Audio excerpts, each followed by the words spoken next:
Lee, ¿cómo está? Mi querida Ceci, muy buenos días. Con el gusto, el cariño de siempre te saludo. Igualmente a tus compañeros, a nuestros compañeros colaboradores y por supuesto a nuestro gentil auditorio. Efectivamente, el tema que vamos a iniciar esta semana y concluiremos la próxima es sobre esta bellísima historia del amparo. El amparo que tantas veces escuchamos, leemos en los periódicos, vemos en las revistas y que muchos de nosotros no alcanzamos a comprender porque pensamos que es como una especie de patente de corso a veces para proteger delincuentes y nada más alejado de la realidad. El amparo tiene su origen en Inglaterra, estamos hablando del siglo XI, del siglo XII. Cuenta la historia, como la canción aquella de Dominique, que muchos de ustedes la recuerdan. Juan Sin Tierra era el rey de Inglaterra en aquella época. Estamos hablando de pleno siglo XIII. Y en una ocasión, una señora fue a pedirle a él su indulgencia, su clemencia, porque iban a ahorcar a su hijo, y le pidió amparo. ¿Por qué? Porque ella consideraba que su hijo era inocente de los cargos que se le atribuían, y le dijo: Su Majestad, quiero que revise el proceso judicial de mi hijo porque creo que se está cometiendo una injusticia. Entonces, el rey de Inglaterra, que era Juan Sin Tierra, mandó suspender la ejecución para revisar todo el proceso judicial para determinar si las autoridades estaban cometiendo alguna injusticia, y mientras que el juez revisaba, es decir, el rey revisaba todo el procedimiento que se había llevado a cabo ante el juez, no se hizo y no se llevó a cabo la ejecución hasta que el rey finalmente revisó el procedimiento y vio que efectivamente se estaba cometiendo una injusticia, lo amparó y lo protegió y le perdonó la vida. Ese es el origen real del amparo, un origen un tanto romántico, un tanto aventurero, caballeresco, propio como de una película, pero es un origen real, un origen histórico. Bueno, pues este episodio histórico que se remonta, insisto, hasta el siglo XIII, en el año de 1215 de nuestra era cristiana, vino a ser recogido muchos siglos después por tres grandes historiadores, juristas, pensadores de nuestro México, que fueron dos jaliscienses y un yucateco. Los jaliscienses fueron Mariano Otero e Ignacio L. Vallarta, en cuyos nombres aquí tenemos nosotros dos calles, la avenida Mariano Otero y la avenida Vallarta, Ignacio Vallarta y Mariano Otero. Y el yucateco era Manuel Crescencio Rejón. Bueno, pues estos tres juristas, estos tres abogados, leyendo historias, se percataron de que existía un mecanismo legal que permitía que el propio Estado, el propio gobierno, a través de sus autoridades, pudiera autocontrolarse cuando existiera algún abuso por parte de la propia autoridad que vulnerara los derechos individuales, los derechos inalienables de las personas. Entonces, ellos concibieron el amparo de una manera un poquito distinta a como aquel origen que se tuvo en los tiempos de Inglaterra, de Juan Sin Tierra, en la historia que ya les platiqué del siglo XIII, y crearon el amparo. Estamos hablando en la época de la Constitución del año de 1857.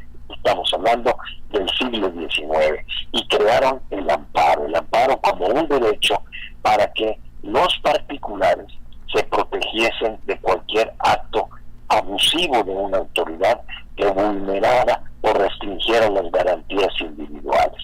¿Qué son las garantías individuales? Son los derechos que tenemos todos los ciudadanos. Hoy les llamamos derechos humanos. Antes se les llamaban, y es lo mismo, garantías individuales.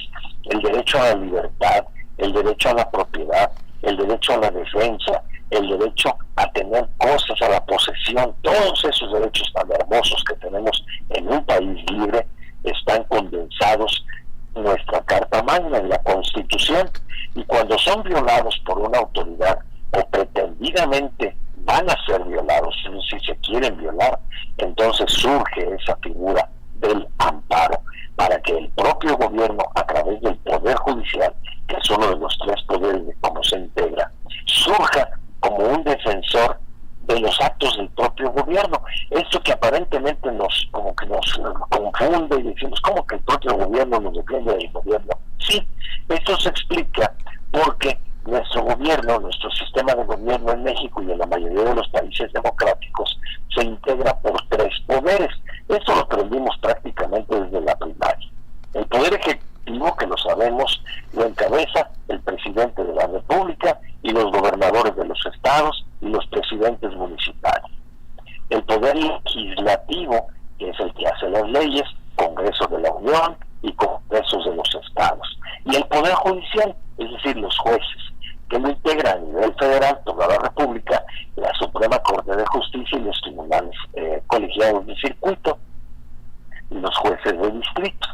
Entonces, este sistema tripartita de poder, ¿por qué tripartita? Pues son 3 poderes, ejecutivo, legislativo y judicial, busca siempre un equilibrio. Y el fiel de la balanza, es decir, el que nos está manteniendo en el equilibrio, es el Poder Judicial. ¿Y cómo lo hace? A través del amparo. Y el amparo es el que mantiene precisamente ese equilibrio del poder. Así se consiguió desde el siglo XIII, en la época de Juan Sin Tierra, por eso platiqué la historia, el origen del amparo.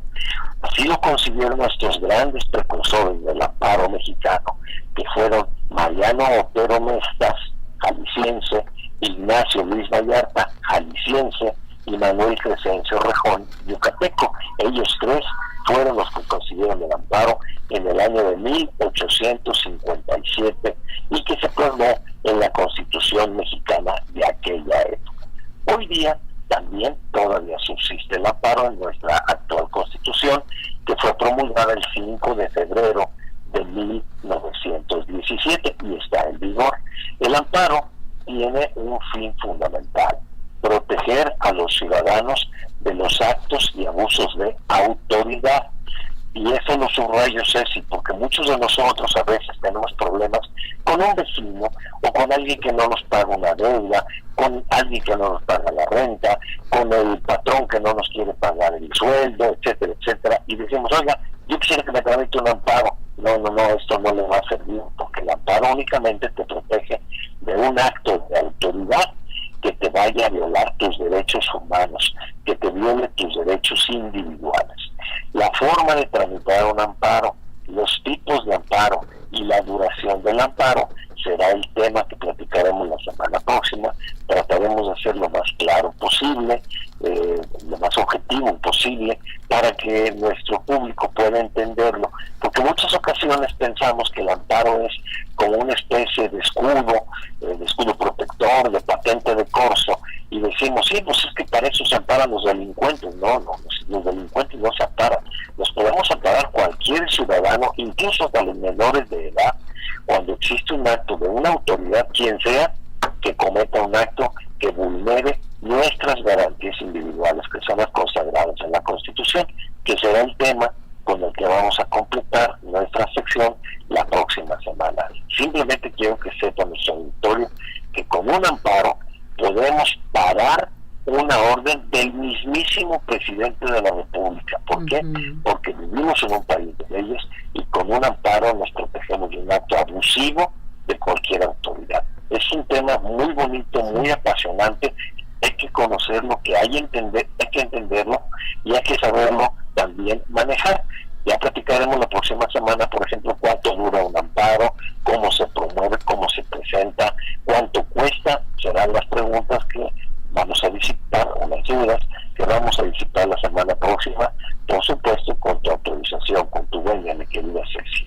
Y quedo abierto a las preguntas que pudiera haber por ahora de parte de nuestro querido auditorio. Fíjese, licenciado, que lo que usted menciona es muy importante. A mí me encanta el amparo, me encanta, porque es una protección total que tenemos todos los ciudadanos, todos los mexicanos, y debemos de tener más información respecto a esto, porque en ocasiones llegamos con ciertos abogados o llegas con algún asunto y preguntas, bueno, ¿cómo me puedo proteger? Y en ocasiones no les dan este tipo de información.